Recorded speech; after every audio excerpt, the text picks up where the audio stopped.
berbentuk diabstrakkan. Ada orang yang sesuatu yang abstrak dibentukkan. Sing cara air yang mengalir air kan ada nang orang konsep kita ikuti aja seperti air mengalir. Yo airnya ketukan di luwung nyusap di got tadi. Mohon dah sih masa harga kemau gitu. Bagian keluai binapus. Muncrat kan dia. Saya sering share sesuatu tuh. Kopi bubuk Bali Tulen dari Bali Coffee Banyuatis. Izin sedotan kopi lo, waduh, izin sedotan kopi lo. Mari kita ngopi. Wah, tempat kopi pahit kadang. Tanpa gula. Oke, selamat berhari libur. Selamat hari Minggu buat teman-teman yang udah nonton. Untuk teman ngopi kali ini saya sudah didampingi seorang maestro kanvas dan tinta asal Nusa Penida. Ini dia Putu Bonus Sudiana. Siap. Terima kasih sudah hadir. Kabar waduh. Kabar mana? Singlah kabar. Berlah kabar bertahun-tahunnya berapa tahun ke belakang nih. Kabar kita sudah kehabisan stok kabar saya. Tapi kegiatan Pak tuh sudah hampir 2 tahun nih kita kayaknya dalam keadaan seperti ini. Kegiatannya masih melukis masih atau? Berjiwa seniman itu kan pantang terhadap hal-hal yang mengganggu di luar diri itu ya harus produktif terus apa ya lebih kreatif. Tentunya karena memang saya ngegawe jumah gitu loh sebagai seniman seorang pelukis yang nggak perlu berpikir kemana-mana, yang lukis aja di rumah gitu. Jadi nggak ada diamnya. Jadi Chen lebih bak tuh di saat masa pandemi apa di saat normal? Chen paling bak tuh melukis dalam jumlah pandemi nih. Wong tidak kemana-mana aja. Tapi ada satu sisi yang menguntungkan nih sebenarnya. Jadi bak ragang lasto. Bukan sesuatu yang menguntungkan sih, karena kepepet aja. Artinya tetap aja ya. Jadi hampir 1,5 tahun lama-lama terbiasa di rumah. Otak juga menjadi lebih fokus kan, terbiasa jadinya. Awal-awalnya pasti ada kesulitan karena kita makhluk sosial, kadang-kadang suka berkumpul sama teman-teman dan sebagainya. Ya, akhirnya lama-lama terlatih, semua teman begitu terlatih. Jadi akhirnya rumah benar-benar menjadi benteng pertahanan terakhir kan. Iya. Kan ada orang tuh tempat yang paling aman adalah di rumah. Di rumah. Jadi rumah itu melepas. Nah, jadi saya kenal Pak Tu itu tahun 2013-an. Jadi dikenal dengan pelukis yang andal. Nah, kenapa Pak Tu lebih memilih genre abstrak daripada realis Pak Tu? Ulah halo. Enggak lah. Sulit loh abstrak halo. Kalau di musik mungkin sejenis punk, jazz ya. Apa nih? Lukisan. Lukis. Iya. Nah, itu semua tahapan diikuti kan dari zaman sekolahan, kita kuliah. Abstrak itu kan pencapaian terakhir artinya. Oh, abstrak itu terakhir waduh. Ya. Bukan realis yang terakhir. Enggak, tergantung karakter senimannya. Artinya maksudnya saya sendiri ini pencapaian terakhir saya gitu. Bukan dalam artian terakhir stagnan begini. Ini sudah menjadi karakter abstrak ini. Gitu. Bisa aja nanti suatu ketika saya menciptakan hiburan sendiri, membuat figur dan segala macam. Tapi untuk abstrak ini kan semacam jati diri. Dari awalnya tetap ragu gambar realis, gambar bentuk, gambar alam dan segala macam prosesnya itu.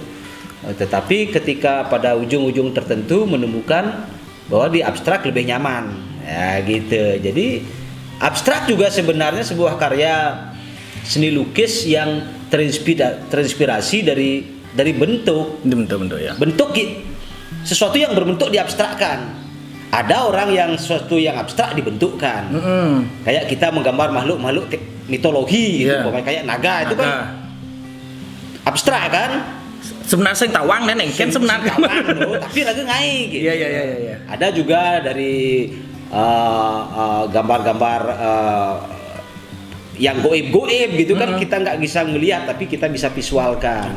Itu dari visual diabstrakkan, dari abstrak divisualkan. Itu macam-macam lah. Jadi kalau menurut Tiang Pak tuh, menurut Tiang sing aluh sing kewah ya. Kalau menurut saya sendiri ya mungkin buat teman-teman seni rupa tuh ngawak beli ngomong gitu. Kalau yang melihat lukisan abstrak tuh di gambarnya awak tapi penjelasannya yang diseremkan gitu. Narasinya itu. Oh, narasinya gitu. Supaya bisa narasi. Gitu ya. Nah, jadi Pak Tuh ini juga nenek unik nih Pak Tuh. Jadi biasanya nak maca puisi tuh pasti diringi dengan musik yang halus, dang. Dan saya juga pernah ngiringin Pak Tuh. Lolot pernah ngiringin Pak Tuh, Johnny Agung. Itu kenapa bisa puisi itu kemua bawa Pak Tuh? Kan harusnya cara Pak Jengki ngoyong kan di petang kan maca puisi gitu. Nak puisi udah di pementasan tuh, yang sebagai pentas yang ada gambelan kan tengah tuh. Itu kan pementasan sudah menjadi karya sastra yang dipentaskan gitu. Makanya perlu iringan musik kan. Iringan musik itu juga musik itu kan puisi juga sebenarnya. Puisi yang berbentuk irama. Jadi dengan adanya musik yang sesuai dengan karakter puisi yang dibaca, tuh energi itu lebih bangkit gitu, lebih hidup ya gitu. Jadi dua kekuatan yang menyatu itu kekuatan sastra dan kekuatan musik ketika menyatu ditambah dengan reng vokal istilahnya Rago. Taksu vokal itu loh, jadi hidup dia gitu. Makanya asik dipanggungkan itu puisi itu. Izin reggae, izin rock ala lolot, sama keroncong belum, sama jancok belum Pak? Keroncong dah susah. Oke. Dengan reggae aja kadang-kadang susah. Jadi pelukis sudah, sastra sudah membaca puisi. Apa bentuk pencapaian Pak Tua yang pengen dilakukan? Kerauhan. Hah? Kerauhan sambil ngelukis gitu. Nah, ngomong-ngomong soal kerauhan, Pak Tuh ini kan adalah seseorang yang sudah dipingit bawa pusung orang.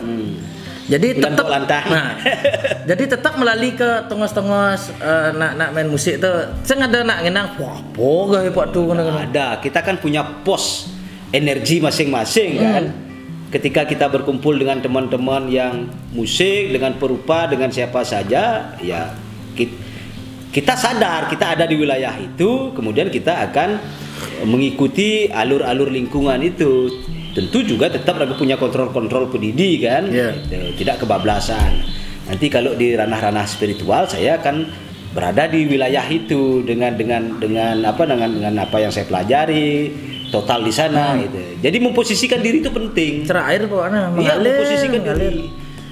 Sing cara air yang mengalir air kan ada orang konsep kita ikuti aja seperti air mengalir. Yo kok airnya ketuka dulu wong nyunsap di got tadi. Iya. Mohon dah sih. Masa harga kemo gitu. Kecerdasan itu penting. Agak nih gara-gara kopi ya sana. Ini adalah kopi bubuk Bali Tulen loh. Isi gambar barong nih. Pantas kayak kerawang nginapnya. Pak Tuh, jadi kalau melihat kopi, bisa nggak Pak Tuh merealisasikan serbuk kopi menjadi lukisan?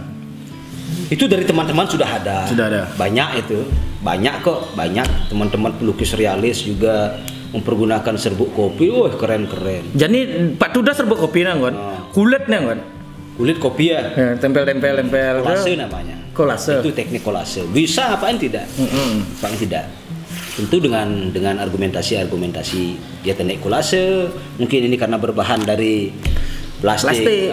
Sebagai penyamat lingkungan aja. Engkian kan dari orang bukan dua ngordo gitu. Jadi dia menjadi sebuah karya seni kan bagus untuk juga. Lukisan seorang Pak Tuh bonus. Kijau paling jauh madap Pak Tuh. Hijau negara tuh berbagai negara. Kan ada di Hong Kong. Jadi Pak Tuh ingat nggak salah satu lukisan yang mengangkat namanya Pak Tuh?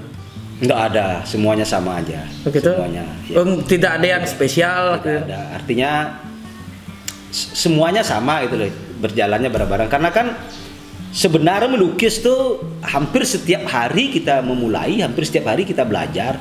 Jadi saya tidak bisa menamai ini Chen kadang lukisan Raga ini paling luwung, ini paling sing luwung gitu. Karena dia setiap hari setiap kanvas kosong belajar, setiap kanvas kosong belajar. Mungkin kene hasil Raga sing nawang gitu. Ya. Mungkin kene caranya menilai lukisan yang paling luwung itu adalah Cian-ciannya mahal payu. Biarpun lukisan jadi mahal payu gede-gede. Sesuai angka. Sesuai angka. Jadi cara menilai lukisan yang bagus adalah dengan angka. Kalkulasi.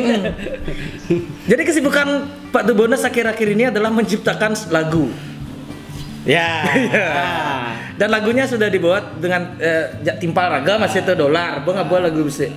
Ada dari reggae, beberapa dari Dek Penda. Oh, bah. Ada 2 apa 3. Ada teman juga. Nah artinya lek ban ngortang gitu loh. Soalnya penyanyi soalnya. Raga kan ngai lagu separuh-separuh aja. Ngaya duga timpal bang lagi udah kan penyanyi nyan bos benahnya kan bintle asana. Jadi bikin lagu separuh-separuh buat jamming karena kan Raga mau gending di rumah itu, di studio itu main musik itu enggak ada juntrungnya, tapi hasilnya positif. Karena ketika nyanyi membawakan sebuah lagu yang ada kegelisahan apa di luar diri kan, keringat tuh keluar loh. Ekspresi itu keringat tuh keluar. Saya merasakan yang Raga mau gending tuh supeloh Raga. Pasing Raga joh-joh olahraga di sini jam rumah nyimak gitar supeloh kan targetnya peloh kan. Target lo kita juga menjadi sehat, pori-pori menjadi terbuka, udah gitu. Jang gitar ada sing lagu Pragat tuh, yang Pragat yang terkenal reganya. Wah, share kan di Facebook, Oh, ini ingat bedole gitu. Share bagian keluai pinapus. Muncrat kan dia. Saya sering share sesuatu tuh yang jauh berkaitan dengan seni lukis itu pasti saya hapus. Kalau di Instagram 3 hari hapus. Kecuali untuk berkaitan dengan seni lukis itu baru. Ada yang unik juga dari Pak Tubonas. Jadi kalau kalian berkunjung itu pasti foto dan diposting. Itu selalu tuh. Ya kalau zaman media sosial sekarang ya, zaman foto ya, zaman teknologi. Berbicara sesuatu di luar sana tuh tanpa foto tuh bisa disebut nanti bisa Raga kena mobok orang gitu. hoax. Sekarang ketemu dengan Pai, saya foto, saya posting. Suatu ketika kalau Pai jadi orang hebat, nggak bisa gak lah. Lu pernah ke Iya. main-main aja lo. Ada jeleknya masih. Ada masih jeleknya Pak tuh. Jadi ada nak ngora. Kamu kalau kemana Pak? Mau ke Pak Tubonas gitu. Itu pantau Facebook Pak Tubonas. Adi sengaja ya ngapa? Kamu nggak ada ke sana. Kalau mencari saya tuh cari aja di Facebook. Raga pasti ada. Iya. Itu salah satu cara mengapresiasi Facebook kan. Mengapresiasi. Jadi mumpung gak enak aja anggon ya. Kuda ada foto di HP aduh. Oh foto saya justru nggak ada. Habis posting sekarang saya posting pain ntar ya tak hapus di HP. Oke, itu. Jadi karena tampangannya kan nggak manfaat.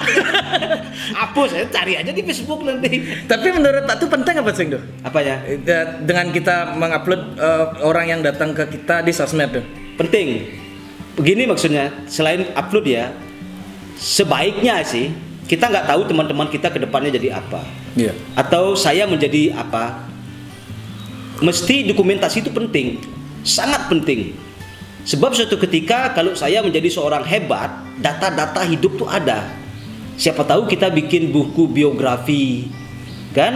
Biografi itu seorang teman-teman musisi, siapa tahu dia bikin buku biografi dengan siapa aja dia pernah berkumpul. Kalau seorang musisi siapa aja pernah diajak berkumpul, setidaknya ngopi, ngobrol, itu dokumentasi itu penting. Iya. Itu jejak hidup supaya jangan anak-anak kita menjadi bingung nanti. Pai, siapa nama bapakmu Pai? Penyanyi hebat dulu, penyanyi keroncong. Cari datanya nggak ada. Kan mau mana ada dia? Aja.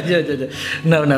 Penting itu, bukan soal gaya-gayaan, karena memang zaman gitu. Coba sekarang saya mencari foto saya waktu kecil nggak ada. Apa kita nggak sebat?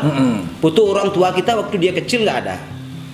Kalau itu ada kan menjadi inspirasi kita kan. Ya, ada cara misalnya jancok ki Joga main Surabaya, Jogja, Jakarta, jen foto nih. Sing ada. Iya. Zaman sekarang tuh zaman visual, foto yang berbicara itu loh. Bedek nyatu gitu. Necang ajak nih gitu. Iya. Gitu. Biarpun orang lebay ya orang lebay. Dan memang begitu. Dan kita memang lebay semua. Iya. terlahir dari orang-orang lebay juga kita kan. Boba handphone misi kamera sing digunakan blog orang. Gunakan blog, nak ngai ke nyedak handphone sing anggon sing bakal. Iya. Nah, jadi tentang Nusa Penida Pak tuh. Jadi beberapa tahun yang lalu kita bikin videonya Pak tuh diatuh tuh.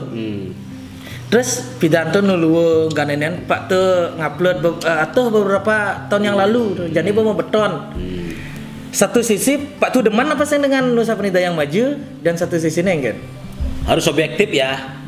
Kemajuan itu demen nak mulu akal maju. Ya kan? Karena itu siklus namanya kan. Kemajuan itu hal yang sangat mutlak. Enggak bisa dihindari. Caranya cuma satu aja, mengapresiasi aja, menyikapinya gitu. Jadi Gumi maju ke kini engken ragu. Sebab kan kita tidak bisa menyalahkan atau bagaimanapun karena itu perkembangan namanya, semuanya maju. Cuman tetap tidak kebablasan, itu yang paling penting. Umpamanya ini sing perlu beton dia je beton gitu. Punyaan kayu ini sing perlu tedak dia je tedak gitu. Umpamanya jalan, pertimbangan yang namanya kita view kan alam supaya gimana caranya merubah itu supaya alamnya tidak 180 derajat hilang. Gitu tetap nuansanya ada, umpamanya kayak jalan setapak gitu loh. Coba tanpa beton, mungkin pakai paving yang bolong-bolong kan bisa. Pakai apa ada yang namanya yang bolong-bolong itu. Kalau targetnya adalah supaya itu tidak licin. Ya jadi dia ada betonnya tetapi bisa tumbuh rumput tapi natural ya kan. Hujan nggak becek tapi tak ada rumput, lebih natural gitu. Kan itu perlu kecerdasan. Kalau cuma beton tok gitu sih memang rapi kelihatan, tapi kan alam Nusa Penida panas begitu kalau di beton semua menyentat panasnya. Wah, jadi lebih kayaknya bisa meledak beton no. Samping itu juga mata ulah begitu silau gitu loh. Padahal pidan tuh yang menurut yang pribadi pidan tuh atau tuh gagal. Tuan rega ngalih tangga ngalih nyuh tuh menek nabe tahu tak. Itu loh. Drama apa namanya tuh? Perjalanan artistik kan gitu. Oke, waktu terima kasih. Ngortonnya simpel-simpel aja. Nah, tapi bintang tamu di teman ngopi tuh, di penutup tuh, nyiup kopi malu, baru mesuang kata-kata mutiara. Kata mutiara. Kata mutiara. Oke, siap lu kopi, tos. Teman ngopi. Teman ngopi. Pak tuh bonus. Sebagai sahabat seniman semua, baiknya kita selalu produktif, berkarya dan terus berkarya. Sadari diri bahwa seni adalah ruh daripada kehidupan kita. Makanya kita harus tetap produktif, jangan manying. Oke teman-teman, terima kasih sudah menyaksikan episode kali ini. Ketemu lagi di episode selanjutnya. Teman Ngopi. Kopi bubuk Bali Tulen dari Bali Coffee Banyuatis.